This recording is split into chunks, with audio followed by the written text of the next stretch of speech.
আসসালামু আলাইকুম।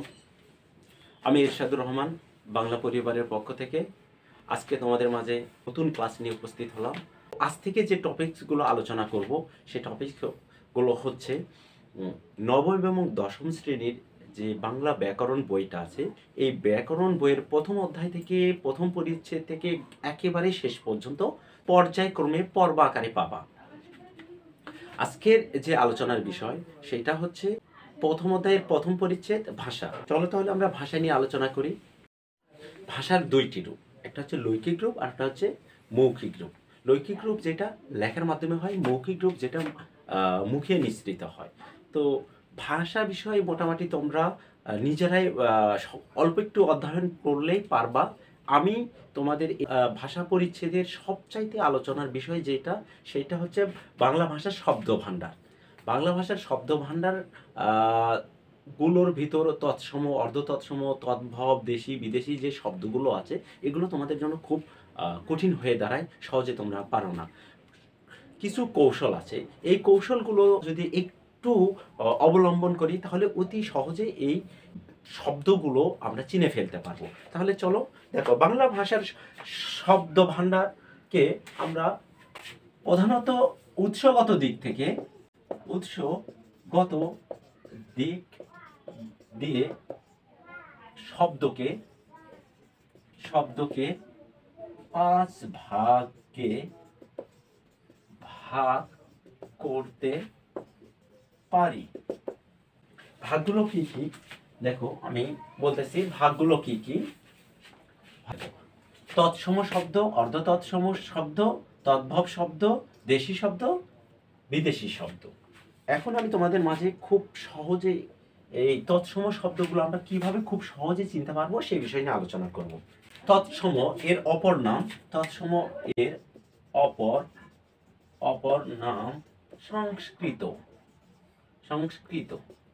তাহলে তৎসম যেটা, সংস্কৃত সেইটা। দেখো, তৎসম, অর্ধ তৎসম, তদ্ভব, দেশি বিদেশি, এই শব্দগুলো কি আসে? তৎসম শব্দ বা সংস্কৃত শব্দ একেবারেই ক্লিয়ার হবে। দেখো, তৎসম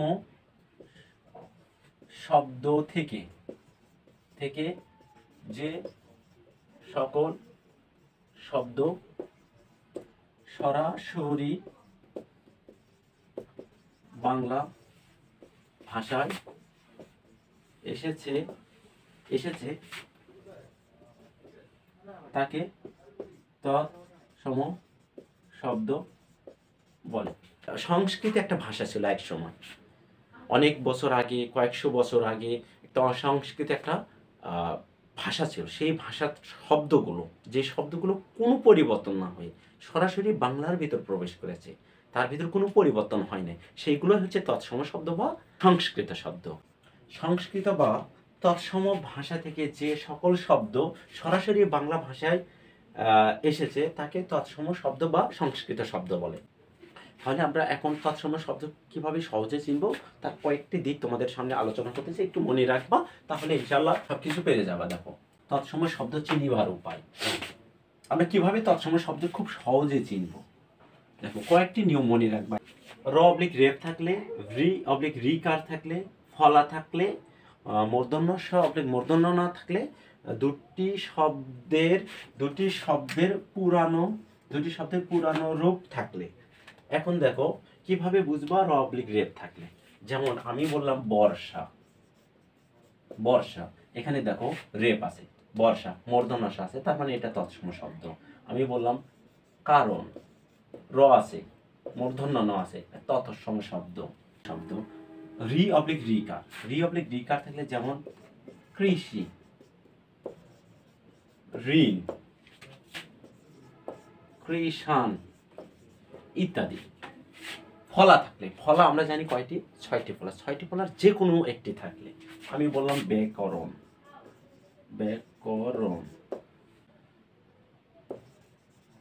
নম্র, মূর্ধন্য ষ মূর্ধন্য না থাকলে। মানুষ,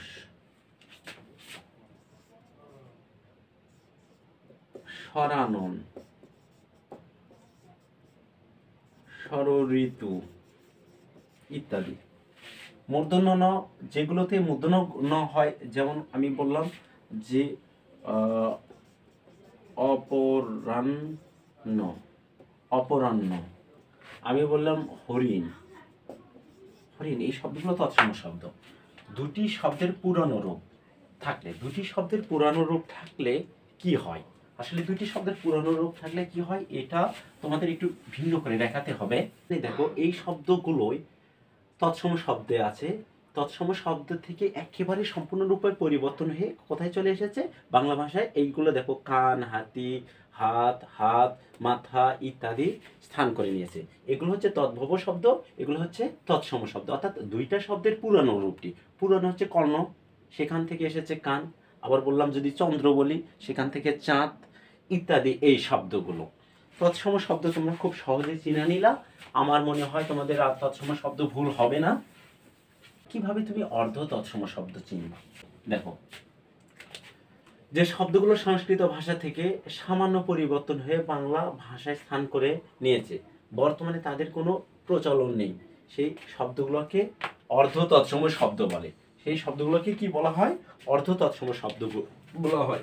আমি এখানে বলেছি যে বর্তমানে কোনো প্রচলন নেই। দেখো, কিছু কিছু শব্দ আছে যেগুলো আমরা মুখে বলি, কিন্তু কখনোই এই শব্দগুলো আমরা কি করি না, ভাষায় প্রয়োগ করি না। গৃহিণী থেকে গিন্নি, বৈষ্ণব থেকে বৈষ্টম,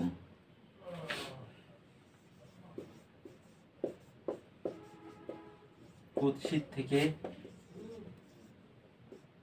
কুৎসিত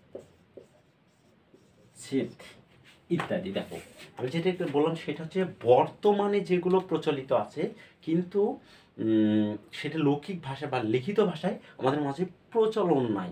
আমরা কিন্তু গিন্নি বলি, কিন্তু কখনো লেখার সময় গিন্নি লিখি না।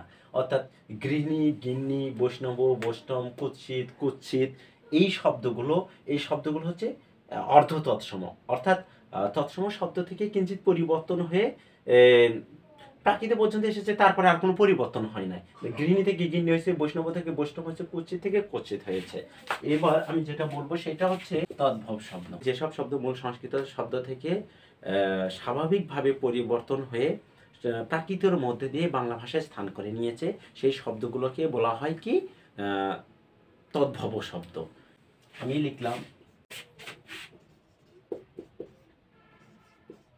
সংস্কৃত প্রাকৃত বাংলা। তাহলে সংস্কৃত শব্দে হচ্ছে হস্ত, প্রাকৃত শব্দে অর্থাৎ সংস্কৃত থেকে প্রাকৃতের ভিতর এসে হলো সেটা হন্ত, হন্ত, হন্ত, হন্ত, বাংলায় এসে হলো হাত। চন্দ্র, সংস্কৃতে চন্দ্র, চন্দ্র, বাংলায় এসে হলো চাঁদ, বাংলায় এসে কি হলো চাঁদ। তাহলে দেখো এই শব্দগুলো অর্থাৎ সংস্কৃত থেকে প্রাকৃতের মধ্য থেকে দিয়ে বাংলায় যে শব্দ চলে আসে সেই শব্দগুলোকে বলা হয় তদ্ভব শব্দ।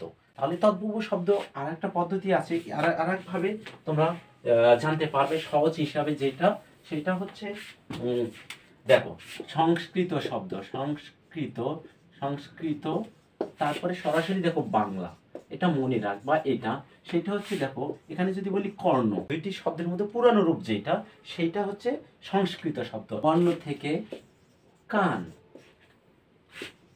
মস্তক থেকে মাথা, অর্থাৎ এটা একেবারে নজর রাখবা, সেটা হচ্ছে পুরানো শব্দটা, এইটা একেবারে পরিবর্তন হয়ে কি হয়ে একেবারে পরিবর্তন হয়ে বাংলায় এসে যেটা স্থান করে নিয়েছে সেইটাই হচ্ছে তদ্ভব শব্দ।